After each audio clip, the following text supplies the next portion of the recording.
कर्नाटक की राजनीति में आज वो हुआ जिसकी चर्चा पिछले कई महीनों से चल रही थी। एक ऐसा नेता जिसने पार्टी को संकट से निकाला, जिसने संगठन को मजबूत किया, जिसने चुनावी जीत दिलाई और जिसने सालों तक मुख्यमंत्री बनने का इंतजार किया। आज आखिरकार उसी नेता ने कर्नाटक की सत्ता की सबसे बड़ी कुर्सी संभाल ली है। जी हाँ, डीके शिवकुमार अब कर्नाटक के नए मुख्यमंत्री हैं। लेकिन सवाल यह है, क्या डीके शिवकुमार कांग्रेस की उम्मीदों पर खरे उतर पाएंगे?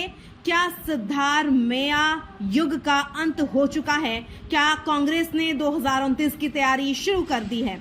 और आखिर नई सरकार की सबसे बड़ी चुनौती क्या होगी? अगले 30 मिनट में हम आपको दिखाएंगे शपथ ग्रहण की हर तस्वीर, नई कैबिनेट के हर चेहरे का राजनीतिक महत्व और बताएंगे कि कर्नाटक की राजनीति में आज का दिन इतना ऐतिहासिक क्यों माना जा रहा है।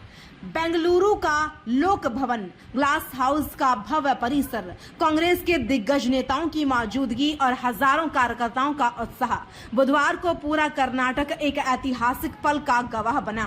राज्यपाल थावरचंद गहलोत ने डीके शिवकुमार को मुख्यमंत्री पद एवं गोपनीयता की शपथ दिलाई। शपथ लेते ही पूरा परिसर तालियों और नारों से गूंज उठा। यह सिर्फ एक शपथ ग्रहण नहीं था, यह उस राजनीतिक यात्रा का मुकाम था जिसके लिए डीके शिवकुमार ने दशकों तक संघर्ष किया। 8 बार विधायक, कांग्रेस के सबसे प्रभावशाली रणनीतिकार, संकट मोचक और संगठन के मजबूत स्तंभ। डीके शिवकुमार की पहचान सिर्फ एक नेता की नहीं है। कांग्रेस जब संकट में फंसी, डीके शिवकुमार सामने आए। राजस्थान में राजनीतिक संकट हो या कर्नाटक में विधायकों को एकजुट करने की चुनौती, डीके हमेशा पार्टी नेतृत्व के भरोसेमंद चेहरे रहे। इसी वजह से उन्हें कांग्रेस का फायर फाइटर भी कहा जाता है।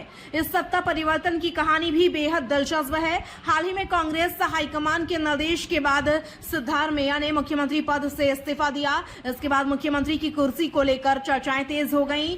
क्या फिर सिद्धारमैया, क्या कोई तीसरा चेहरा या फिर डीके शिवकुमार? आखिरकार कांग्रेस नेतृत्व ने फैसला लिया और सत्ता की कमान डीके शिवकुमार को सौंप दी। शपथ ग्रहण से पहले सिद्धारमैया ने गुलदस्ता देकर डीके का स्वागत किया।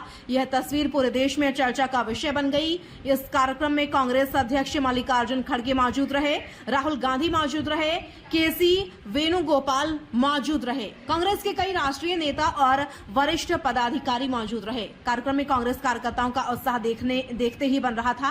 मुख्यमंत्री के बाद सबसे ज्यादा चर्चा जिस नाम की हुई वह था जी परमेश्वर। उन्हें उप मुख्यमंत्री बनाया गया। जी परमेश्वर लंबे समय से कांग्रेस के वरिष्ठ नेताओं में गिने जाते हैं। उनके अनुभव और संगठनात्मक पकड़ को देखते हुए उन्हें यह जिम्मेदारी दी गई है। राजनीतिक जानकार मानते हैं कि डीके और परमेश्वर की जोड़ी सरकार के लिए अहम साबित हो सकती है। नई सरकार में कुल 14 मंत्रियों ने शपथ ली। सबसे चर्चित नामों में शामिल हैं के.एच.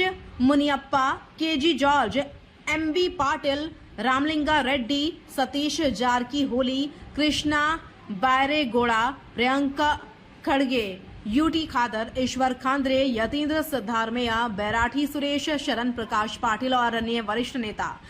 नई कैबिनेट को देखते हुए साफ दिखाई देता है कि कांग्रेस ने सामाजिक और क्षेत्रीय संतुलन बनाने की कोशिश की है। दलित समाज, ओबीसी वर्ग, लिंगायत समुदाय, वोक्कालिगा समुदाय, उत्तर कर्नाटक, दक्षिण कर्नाटक, सभी क्षेत्रों को प्रतिनिधित्व देने की रणनीति अपनाई गई है। शपथ ग्रहण के बाद डीके शिवकुमार ने साफ कहा, जनता ने जो भरोसा दिखाया है उस पर खरा उतरना मेरी जिम्मेदारी है। उन्होंने अपनी प्राथमिकताओं का भी संकेत दिया। सुशासन, विकास, रोजगार, निवेश, आधारभूत ढांचे का विस्तार, किसानों के लिए योजनाएं, युवाओं के लिए अवसर, उद्योगों को बढ़ावा।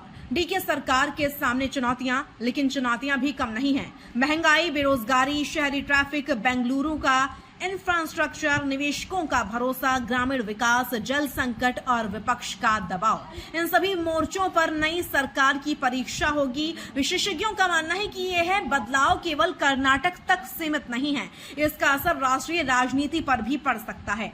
दक्षिण भारत में कांग्रेस को मजबूत करने की रणनीति का यह अहम हिस्सा माना जा रहा है। यदि डीके सरकार सफल रहती है तो इसका लाभ कांग्रेस को आने वाले चुनाव में मिल सकता है। तो कर्नाटक में एक नया राजनीतिक अध्याय शुरू हो चुका है। संकट मोचन से मुख्यमंत्री तक का सफर तय कर चुके डीके शिव कुमार के सामने अब सबसे बड़ी चुनौती है जनता की उम्मीदों पर खरा उतरना। क्या यह सरकार विकास की नई कहानी लिखेगी? क्या सरकार का यह दांव सफल होगा? और क्या डीके शिव कुमार कर्नाटक की राजनीति में नया इतिहास रच पाएंगे? इन सभी सवालों के जवाब आने वाले दिनों में मिलेंगे। फिलहाल कर्नाटक में सत्ता की कमान बदल चुकी है और पूरा देश इस नई सरकार पर नजर बनाए हुए है।